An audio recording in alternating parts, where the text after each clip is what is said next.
नमस्कार दोस्तों, मेरा नाम है प्रदीप चौहान।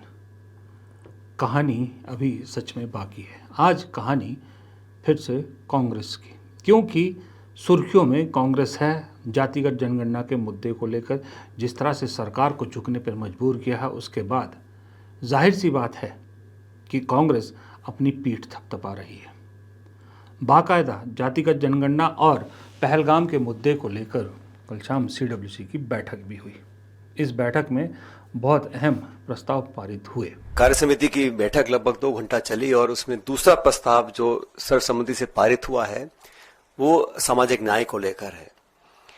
हाल ही में भारत सरकार ने एक घोषणा करी कि जो सेंसस होगा उसमें जाति जनगणना को वो इंक्लूड करेंगे। उस पर विस्तार से जो प्रस्ताव है वो आप लोगों को दिया जाएगा, लेकिन जो मूल मुद्दे थे उसका सारांश मैं आपके समक्ष रखना चाहता हूं। हम सबको ज्ञात है कि कई सालों से राहुल गांधी जी और कांग्रेस पार्टी इस मुद्दे को लेकर बहुत प्रखर रहे और तमाम विरोध के बावजूद पूरी भारतीय जनता पार्टी, पूरी भाजपा की केंद्र की सरकार, भाजपा का नेता सालों तक इस माहौल को निर्मित करने में व्यस्त थे कि राहुल गांधी जी और कांग्रेस पार्टी जो मांग है अव्यवहारिक है। और एक बहुत बड़े नेता का बयान आया था, बटोगे तो कटोगे, और अर्बन नक्सल कहा गया कांग्रेस नेताओं को, राहुल गांधी जी को। वही दल, वही सरकार जो 11 साल से शासन में है, उन्होंने जाति जनगणना को देश समाज के लिए एक जहर की संज्ञा भी दी थी। आज जनता के दबाव के अंदर और कांग्रेस पार्टी के, राहुल गांधी जी के लगातार संसद के अंदर, संसद के बाहर इस मांग को करने पर यह समझ गई केंद्र की सरकार कि जनभावना आज कांग्रेस के साथ है। इस देश की अधिकांश जनता भागीदारी चाहती है और राहुल गांधी जी और कांग्रेस पार्टी ने बार बार कहा ये सिर्फ एक जनगणना नहीं है, ये एक पारदर्शी तरीके से, वैज्ञानिक तरीके से देश की अधिकांश जनसंख्या किन हालात में अपना जीवन व्यतीत कर रही है, कितने पढ़े लिखे हैं, क्या कमा रहे हैं, क्या खा रहे हैं। क्योंकि भारत और राज्य सरकारों का जो बजट है, उस बजट का आवंटन, नीति निर्माण करना, सहयोग समर्थन देना अभी सिर्फ अंदाजे के साथ किया जाता था। कोई जवाबदेही, कोई ट्रांसपेरेंसी नहीं थी और सरकार मनमाने तरीके से जहां चाहा वहां बजट, पैसा और योजना लगा दी।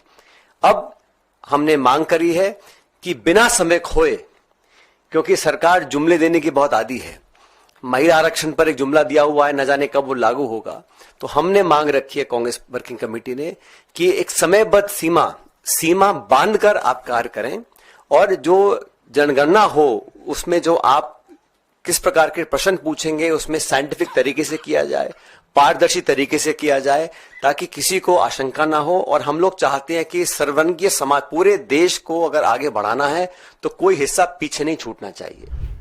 अब कहानी क्या बाकी है? कहानी बाकी ये है कि दरअसल राहुल गांधी, मल्लिकार्जुन खड़गे, 2 शख्स ये बहुत अच्छी तरह से जान चुके हैं कि कांग्रेस पिछले 9 साल में कैसे जीती जिताई बाजी अपने हाथ से गंवाने लगी है। उसकी एक ही वजह है कि कांग्रेस के नेता बहुत जल्द ओवर कॉन्फिडेंस हो जाते हैं। उन्हें लगता है कि बस मोदी जी ने ऐलान कर दिया, मतलब हम जीत गए, जबकि असल कहानी वहीं से शुरू होती है। मोदी और अमित शाह के हर फैसले के पीछे कोई सीधा गणित नहीं होता, हमेशा उनका कोई ना कोई राजनीतिक गणित होता है। ये बात राहुल गांधी, मल्लिकार्जुन खड़गे समझते हैं, इसीलिए वो जानते हैं कि अभी तो कहानी की शुरुआत है। अभी तो ये मुद्दे सिर्फ जो है वो सरकार ने कबूल किए हैं। कहीं सरकार ने वुमेन रिजर्वेशन बिल की तरह इसको भी ठंडे बस्ते में डाल दिया तो कांग्रेस के हाथ कुछ नहीं लगेगा, क्योंकि कांग्रेस का जातिगत जनगणना सबसे बड़ा मुद्दा था। अब मोदी जी ने कह दिया जातिगत जनगणना होगी, तो अगर कांग्रेस यहीं रुक गई तो राहुल गांधी का तो एक और कांग्रेस का एक बहुत बड़ा मुद्दा हाथ से चला गया। आगे क्या? आगे कोई नया मुद्दा खोजना पड़ेगा। तो इसलिए इस बार कांग्रेस ने तय किया है कि इस मुद्दे को बीच में नहीं छोड़ेंगे। ये जातिगत जनगणना के मुद्दे को तब तक नहीं छोड़ना है जब तक सरकार इसको सिरे नहीं पहुंचाती। इसीलिए राहुल गांधी टाइमलाइन की मांग कर रहे हैं। टाइमलाइन इसलिए मांग कर रहे हैं कि टाइमलाइन अगर एक बार सरकार ने दे दी तो कांग्रेस या समूचा विपक्ष हर रोज सवाल पूछ सकता है, और सवालों के जवाब देना मोदी सरकार को बिल्कुल पसंद नहीं है, और यहीं पर वो हमेशा गलती भी करती है। अब मान लीजिए वुमेन रिजर्वेशन बिल की तरह सरकार कोई टाइमलाइन नहीं देती है, तो ये जातिगत जनगणना का मुद्दा 29 तक तो ठंडे बस्ते में चला गया। फिर अभी जितना मर्जी ढोल पीट ले कांग्रेस कि हमने सरकार को झुका दिया, राहुल गांधी ने सरकार को झुका दिया, लेकिन धीरे धीरे धीरे धीरे लोगों की याददाश्त से ये चीज़ मिट जाएगी। आज महिला आरक्षण बिल की बात कौन करता है? कोई कर रहा है? कोई नहीं कर रहा है। आज सीए या एनआरसी की कोई बात कर रहा है? कोई नहीं कर रहा, क्योंकि ये सब धीरे धीरे ठंडे बस्ते में चले गए। ये जातिगत जनगणना के मुद्दे के साथ ना हो, ये तय करना कांग्रेस ने अपने हाथ में लिया है। साथ ही दूसरा मुद्दा है पहलगाम का मुद्दा, क्योंकि सरकार का ये जो जातिगत जनगणना कराने का फैसला है, मेरे हिसाब से भी इसके सीधे सीधे दो ही वजह हैं। पहली वजह तो ये है कि राहुल गांधी के हाथ से एक मुद्दा छीन लो, और दूसरी वजह यह है कि पहलगाम के मुद्दे से ध्यान भटकाने के लिए। आप इसका अंदाज़ा इसी बात से लगा सकते हैं कि प्रधानमंत्री पहलगाम को छोड़कर बाकी सब जगह जा रहे हैं। कश्मीर नहीं जा रहे हैं, केरल जा रहे हैं, बिहार जा रहे हैं, आंध्रा जा रहे हैं। और हैरानी की बात देखिए, केरल में प्रधानमंत्री हिंदी में भाषण देते हैं, लेकिन बिहार में इंग्लिश में भाषण देते हैं। इसका मतलब क्या होता है? इसका मतलब सीधा सीधा है कि प्रधानमंत्री के लिए हर चीज़ राजनीति है, राजनीति से ऊपर कुछ नहीं है। जब तक उन्हें कश्मीर से कोई राजनीतिक फ़ायदा नज़र नहीं आएगा, वो उधर नहीं जाएंगे। जिस दिन नज़र आएगा वो जाएंगे, जिस दिन मणिपुर में राजनीतिक फ़ायदा नज़र आएगा वो जाएंगे, लेकिन तब तक नहीं जाएंगे। लेकिन लीडर ऑफ अपोजिशन क्या होता है? लीडर ऑफ अपोजिशन होता है, लिटरल जिसका मीनिंग है वो है शैडो प्राइम मिनिस्टर। अब shadow prime minister Rahul Gandhi को ये तय करना है कि ये दो मुद्दे इन ऐसे हैं, इनसे बीजेपी को बचना नहीं चाहिए। इन दो मुद्दों पर लगातार राहुल गांधी पिन डाउन करना चाहते हैं, कांग्रेस को चाहते हैं कि लगातार कांग्रेस इन दो मुद्दों पर सरकार को घेरे, ताकि फिर से एक बार शैडो प्राइम मिनिस्टर के दबाव में आके प्राइम मिनिस्टर को, इस देश के प्राइम मिनिस्टर को एक्शन लेना पड़े। और एक्शन सिर्फ एक्शन वैसा नहीं लेना है जैसा पहलगाम के बाद हुआ है। कुछ एक्शन ऐसा लेना पे मजबूर करना है सरकार को जिसकी सरकार को जवाबदेही भी हो। पहलगाम में जो एक्शन हुआ उसके बाद अगर किसी ने सवाल पूछे तो उसे देशद्रोही करार दे दिया गया था। बड़ा चालाकी से सरकार ने उस वक्त ये काम किया था। इस बार ऐसी सिचुएशन आने से पहले ही कांग्रेस कुछ ऐसा करना चाहती है अपने इंडिया गठबंधन के लोगों के साथ मिलकर कि प्रधानमंत्री एक्शन भी करें और ऐसा एक्शन करें जिसकी जवाबदेही भी हो, देश को जवाब भी देना पड़े। तो इसलिए एक पहलगाम हो गया, एक जातिगत जनगणना का मुद्दा हो गया। ये कहानी कांग्रेस के लिए अभी शुरू हुई है, ख़त्म नहीं हुई है। ये कहानी बहुत अभी बाकी है, और इस कहानी को अंजाम तक पहुंचाना, सही बता रहा हूँ, ये अंजाम तक पहुंचाना सरकार का काम नहीं है। सरकार तो इसको लेकर बैकफुट पे आ गई है।